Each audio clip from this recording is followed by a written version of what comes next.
Miriam, la madre de Yahshua, su vida completa. Contenido: el linaje de la casa real de David. Cómo vivía Miriam en el templo. La promesa de matrimonio de Miriam. El anuncio del nacimiento de Yahshua. José se entera que Miriam estaba embarazada. El descubrimiento de Miriam y el juicio. El viaje a Belén. El día del nacimiento de Yahshua. Persecución de los niños. El final.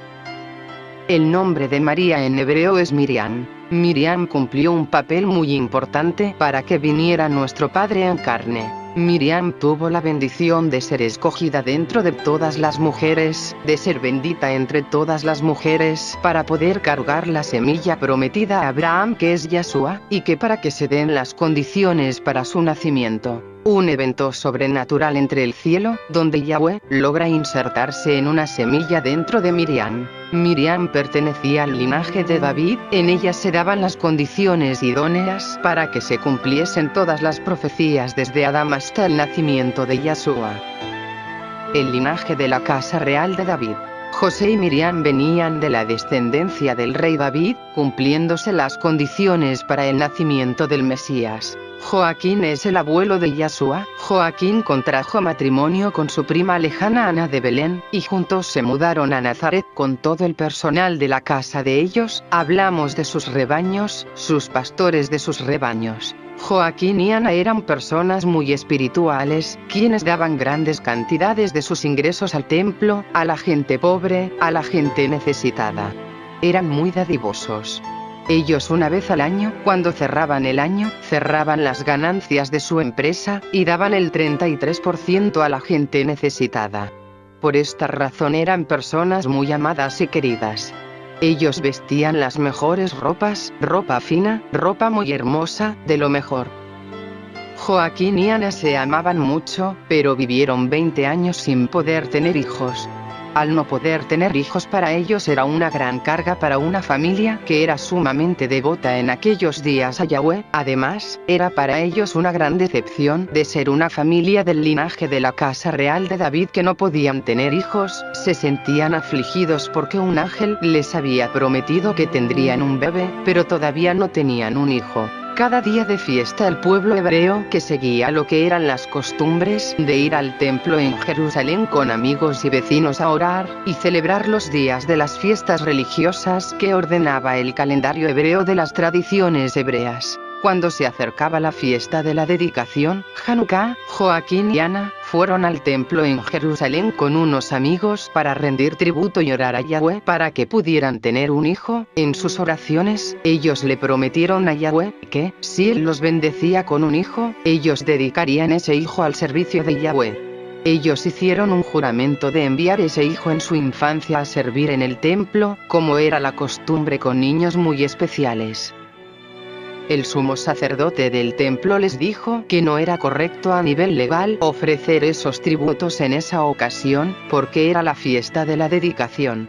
Les dijo: no pueden ustedes estar ofreciendo tributos en esta fiesta en especial. Joaquín se sintió lastimado por las palabras del sumo sacerdote, y con Ana se fueron de la ciudad, porque no pudieron rendir tributo para pedirle a Yahweh que les diera un hijo. Se fueron a la parte rural donde estaban los pastores de ovejas, sus ganados.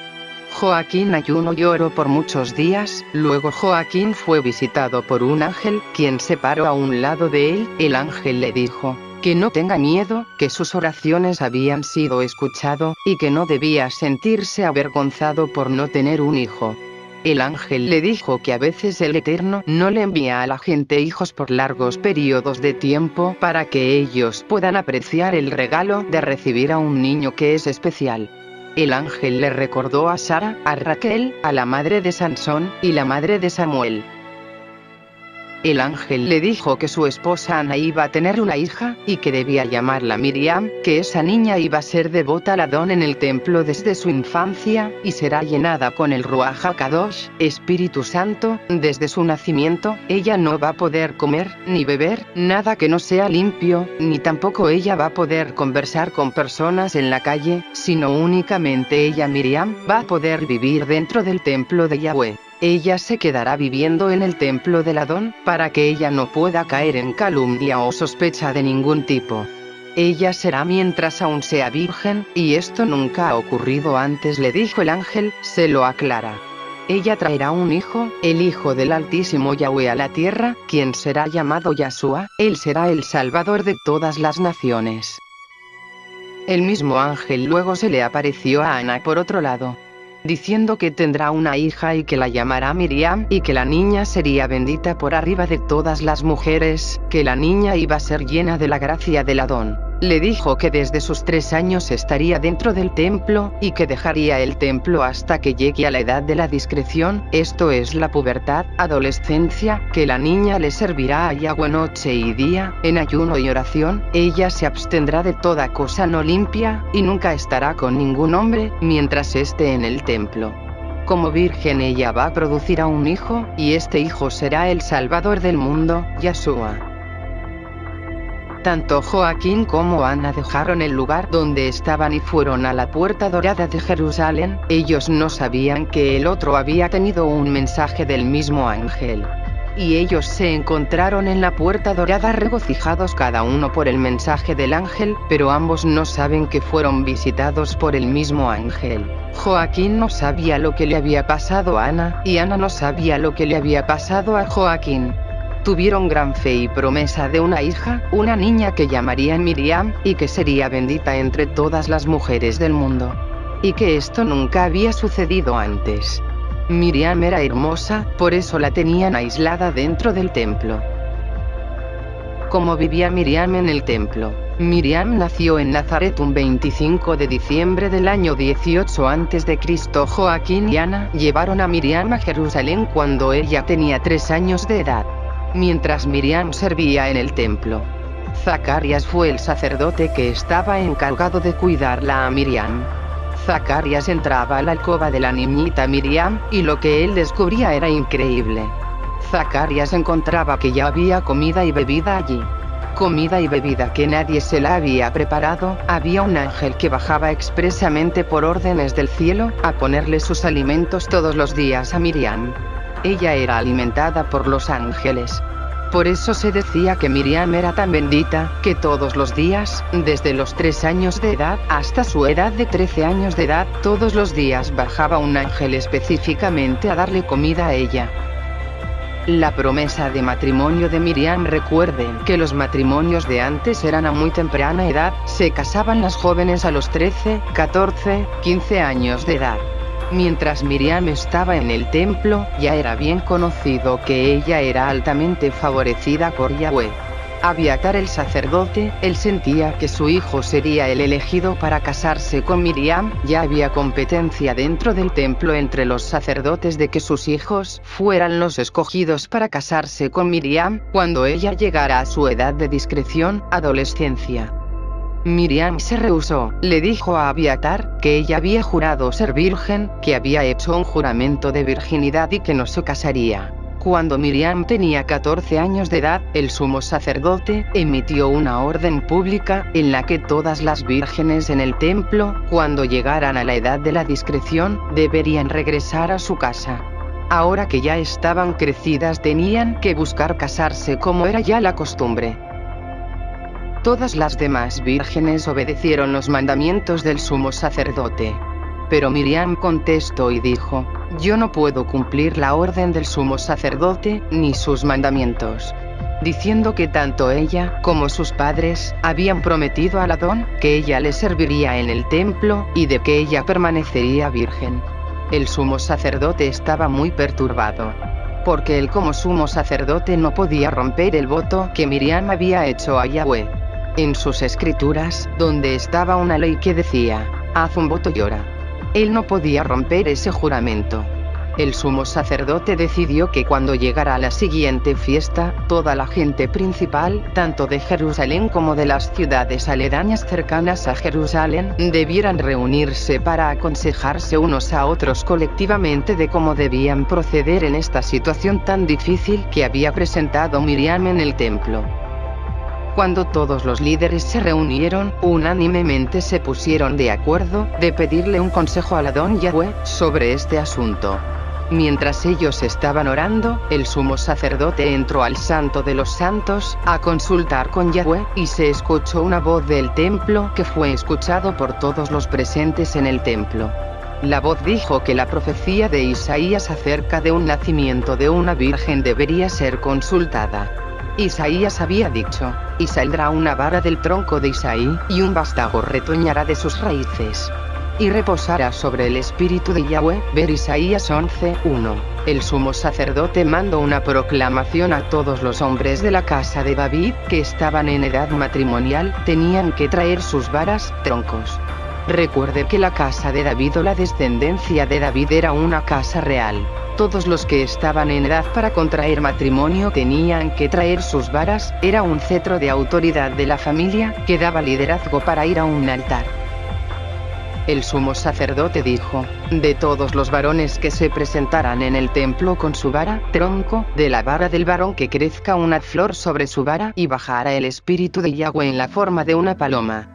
Aquel al que le pasara eso sería el escogido para ser esposado con Miriam. José era bastante mayor que el resto de los demás jóvenes muy apuestos que llegaron al templo con sus varas, troncos. José tenía 30 años, Miriam tenía 14 años. José resaltaba allí. Además, José tenía 4 hijos, 2 hijas y 2 varones. José era viudo. En realidad, José tenía el derecho legal a volverse a casar. José se presentó y trató de esconder su vara, tronco, para que nadie la vea. Él no quería presentar su vara. Todos presentaron sus varas ante los sacerdotes, y ninguno mostraba que una flor o un tallo brotara de él. El sumo sacerdote consultó a Yahweh otra vez, la voz le contestó y todo el mundo lo escuchó, diciendo: la virgen debe ser unida con un esponsal, con el que tenga la vara, y que estaba presente entre ellos. La virgen debe ser unida con la única persona allí, que no tenía su vara presente. Yahweh hablando, y José con su vara escondida fue descubierta porque era la única vara, tronco, que faltaba entre todos. Cuando José regresó y presentó su vara en el templo, en ese momento, a su vara, a su tronco, le nació una flor, y en ese momento, una paloma bajó y se perchó en el tronco a un lado de la flor. Todo el mundo vio que esto había ocurrido en el templo, no había persona que no lo había visto. Y ellos ya sabían que José era la persona escogida con la que Miriam tenía que casarse. Inclusive hubo una ceremonia de esponsales. José volvió a su casa a preparar su hogar para ese matrimonio. En la tradición hebrea del matrimonio, el varón se va a la casa del padre, a preparar la casa para la gran fiesta, y luego regresa, y se lleva a la novia. Miriam regresa a su casa en Nazaret. El anuncio del nacimiento de Yahshua. Cuando se le presentó el ángel Gabriel a Miriam, esto no fue algo novedoso para Miriam, ella estaba acostumbrada a recibir comida y bebida por parte de los ángeles, desde sus 3 años de edad en el templo. Lo que causó inquietud en Miriam fue el hecho de quedar encinta, cuando ella era virgen. El ángel le respondió que el poder del Altísimo lo envolverá. Miriam dijo que ella se rendía ante Yahweh. Miriam espera que José regresara de estar construyendo casas en otras tierras. José era un constructor muy solicitado, era un arquitecto, construía obras grandes para el templo, para el gobierno. José era un gran arquitecto. José se entera que Miriam estaba embarazada. Cuando llegó el 6º mes del embarazo de Miriam, José regresó de su viaje de estar construyendo casas, de su oficio de arquitecto. Arquitecto es la palabra en griego de carpintero. Entra José a la casa, y vio a Miriam con un embarazo de 6 meses, y se cayó de frente, de rodillas, y le dijo: ¿con qué cara ahora yo voy a ver al Adón, con respecto a ti, joven mujer? Porque yo he recibido una virgen salida del templo del Adón Yahweh, y tú no te has preservado, mujer. ¿Quién ha cometido esta maldad en mi propia casa, y te ha embarazado? ¿Acaso no es esta la misma historia de Adán, exactamente cumplida en mi nombre, aquí en mi casa? José le recriminó a Miriam, pero ella con un mar de lágrimas, le contestó que era inocente y que no podía explicarlo. José pensó que debía esconder el supuesto crimen de Miriam, porque lo iban a ver a él, como el culpable de haber violado la ley del Adón. José pensaba que, si Miriam decía la verdad, él traicionaría la vida de una persona inocente ante el pueblo. José no estaba dispuesto a exponer a Miriam a la vergüenza y la sospecha. El descubrimiento de Miriam y el juicio. Anás, un amigo de José, que vio que José había llegado y notó el embarazo de 6 meses de Miriam, fue al templo y le dijo a uno de los sacerdotes del templo que José era culpable de un crimen notorio, y que ellos no se habían dado cuenta. Que posiblemente José se casó en privado con Miriam, y no lo dijo a nadie. Si José estaba de viaje como Miriam se iba a embarazar. El sacerdote corroboró lo dicho por Anás, y Miriam y José fueron llevados a juicio ante el sacerdote en el templo. Este le dijo a Miriam por qué había cometido tal pecado: si tú, Miriam, fuiste criada en el templo, comías comida enviada por ángeles. Miriam respondió: mientras el Adón mi Yahweh vive, yo soy inocente ante su vista. Yo no he estado con ningún hombre. El sacerdote le dijo a José por qué había hecho eso. José le dijo que no había estado con Miriam. El sacerdote le dijo que no mientan, que José se había casado en secreto con Miriam, y no lo había dicho a nadie. El sacerdote dijo que José tenía que tomar el agua del Adón, que iba a ser usada como un juicio para probar si decía la verdad. El sacerdote lo obligó a tomar esa agua, y lo envió a un lugar muy montañoso. Cuando José regresó perfectamente bien en un par de días, toda la gente se preguntaba por qué José no se había muerto. El sacerdote hizo lo mismo con Miriam. Ella también regresó, y ninguna maldad vino sobre ella. Entonces, el sacerdote dijo que como el Adón no ha mostrado que sus pecados son evidentes, tampoco yo los puedo condenar. Para entender este juicio, ver la ley sobre los celos en Números capítulo 5. Versículos del 11 al 31. El viaje a Belén. Por un decreto del César Augusto, que todos los judeos debían pagar impuestos por tener hijos. José se preguntaba qué iba a hacer con Miriam: si los romanos le ponen un impuesto como mi esposa, yo me voy a sentir avergonzado porque todavía no es mi esposa y está embarazada. José de 31 años, Miriam de 14 años. Pensó en decir que Miriam podría pasar como su hija, pero a la vez se sentiría avergonzado porque le iban a preguntar dónde está el esposo de Miriam. Además, dijo, me voy a sentir avergonzado porque todos en Israel sabían que Miriam no es mi hija, por lo que pasó en el templo. José decidió dejar todo en las manos de Yahweh. Puso a Miriam en la montura del burro. Antes tener un burro era equivalente a tener dinero. En el 8º mes y 1 semana del embarazo de Miriam fueron a Belén. José y sus demás hijos siguieron detrás de Miriam. Mientras viajaban, José volteó y miró a Miriam, y la notó triste, con pena. José pensaba que estaba con algún dolor por el niño que trae adentro, tal vez ya va a nacer. Pero, cuando volvió a voltear, José se dio cuenta que Miriam se estaba riendo. Le preguntó por qué estaba así. Miriam le respondió: porque dentro de mí hay 2 personas, uno está con gran pena, y el otro, con gran alegría porque es el nuevo hijo que va a nacer.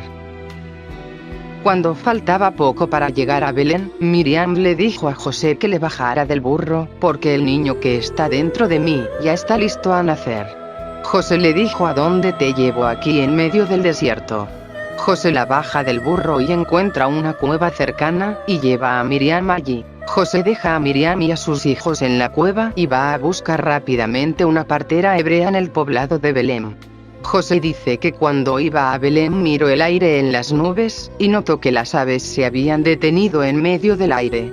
Notó que las personas que veía estaban paralizadas mirando hacia arriba con asombro.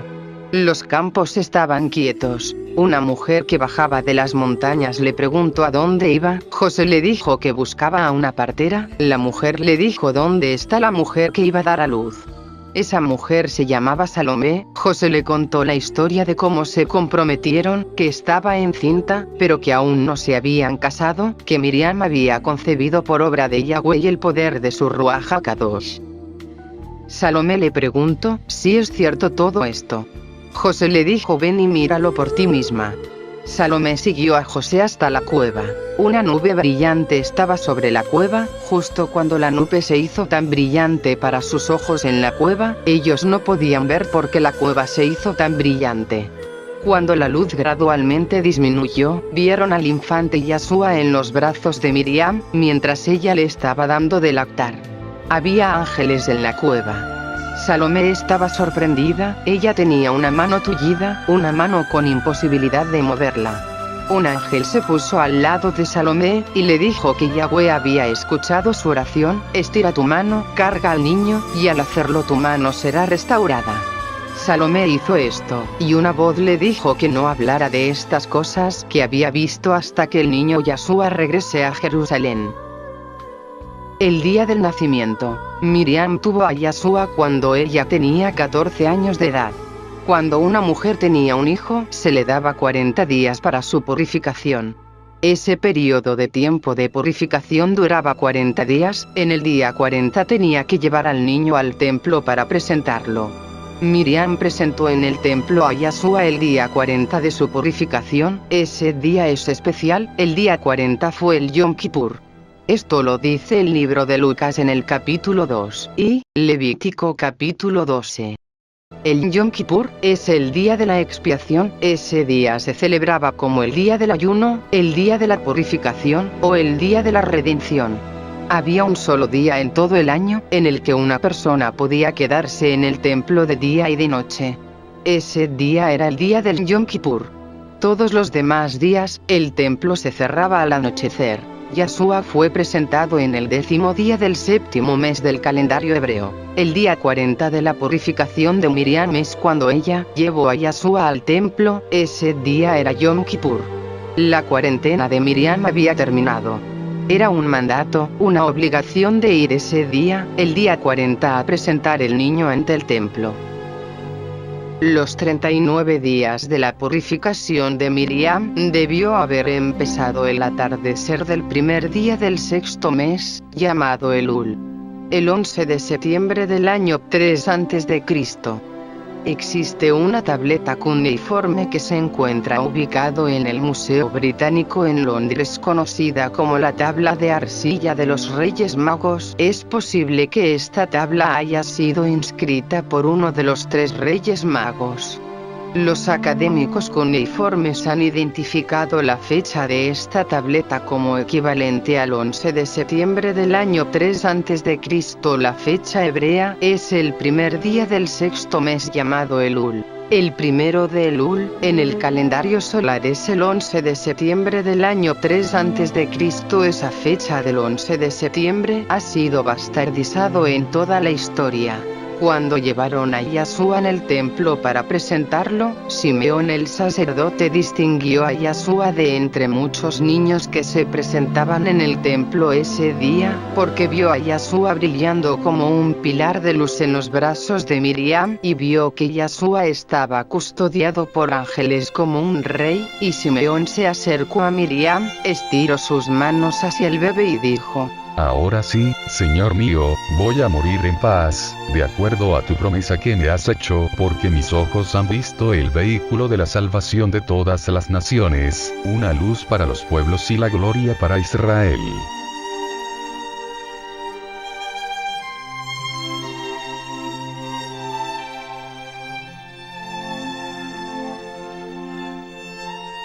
Otros investigadores explican que Yahshua el Mesías debió nacer el día 15 del mes de Tishri, el 16 de octubre del año 2 a.C. Exponen que Yahshua nació en la fiesta hebrea del Sukkot, tabernáculos. No estoy de acuerdo con esta afirmación, porque debemos considerar a 2 personajes importantes que se mencionan en el Evangelio de Lucas en el capítulo 2, ellos son Simeón y la profetisa Ana. Primero, Simeón fue el sucesor del sumo sacerdote Zacarías. Zacarías fue el padre de Juan el Bautista y luego Zacarías fue asesinado por los hombres del rey Herodes. Segundo, la profetisa Ana estaba en el templo, tanto de día y de noche. Solo había un día en todo el año en el que el templo estaba abierto todo un día, 24 horas, hablamos de un día diurno y una noche, ese día era el Yom Kippur. Todos los demás días del año el templo estaba abierto únicamente de día, 12 horas diurnas, y en las noches estaba cerrado, 12 horas nocturnas. En mérito a estos dos personajes considero que Yeshua el Mesías nació en la fecha del 11 de septiembre y no el 16 de octubre en la fiesta de los tabernáculos. Detalles adicionales y algunas suposiciones sobre la historia de Daniel y los tres magos. Existe una alta probabilidad de que los tres magos también fueran hebreos, de 3 a 4 siglos después de que viviera Daniel. Un rey hebreo solo habría sido apreciado por los hebreos en ese momento. Dado que Daniel era el segundo hombre más rico del reino, sirvió bajo 3 reyes diferentes.